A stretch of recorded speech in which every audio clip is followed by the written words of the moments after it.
હિન્દુઓ ઇસ્લામી આતંકવાદની યાદી. હિન્દુઓ છેલ્લા 20 વર્ષથી હિન્દુસ્તાન લોહીમાં. બોમ્બ ગોળી આત્મઘાત. ઇસ્લામી આતંકવાદ. 2005 રાજધાની લોહીમાં. Delhi serial blast. 62ના મોત, 200+ ઘાયલ. શહેરી આતંક.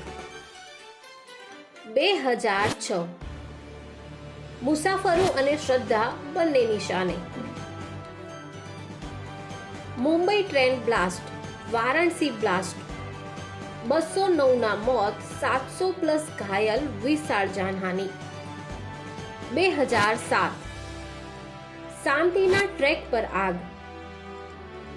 સમજોતા એક્સપ્રેસ બ્લાસ્ટ. 68ના મોત.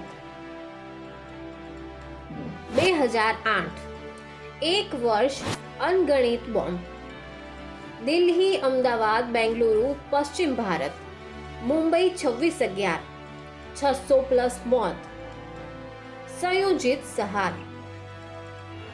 2011 ઘા ફરી વિચારધારા એજ.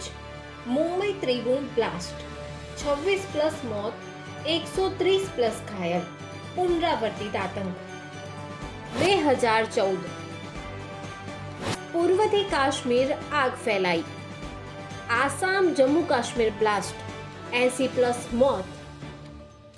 2016 સૈનિક શહીદ, યુદ્ધ સમાન હુમલા. પઠાનકોટ એરબેઝ, ઉરી, નાગોરોટા, બારામુલ્લા. સૈન્ય સીધો નિશાને. 40+ મોત. 2017 અમાનવીય આતંક. અમરનાથ યાત્રા સૂઝવાન કેમ્પ. યાત્રાળુઓ અને પરિવાર કોઈ બચ્યું નહીં. 17+ મોત. 2019 રાષ્ટ્ર કંપ્યું. પુલવામા, અનંતનાગ. 42 શહીદ, આત્મઘાતી હુમલો. 2020 બજારમાં મોત. શ્રીનગર માર્કેટ. આઈઈડી શોપિયન. 20+ મોત, નાગરિકો નિશાને. 2023 નિશાને હત્યાઓ. રાજૌરી પૂંચ બસ ડાંગરી હત્યાકાંડ. 25+ મોત, વિનાશકારી માનસિકતા. 2024 યાત્રા અને કાફલો બંને પર હુમલો. રિયાસી બસ, ડોડા કઠુઆ કાફલો. 20+ મોત, વધતો બળવો. 2025 પ્રતિકાત્મક આતંક.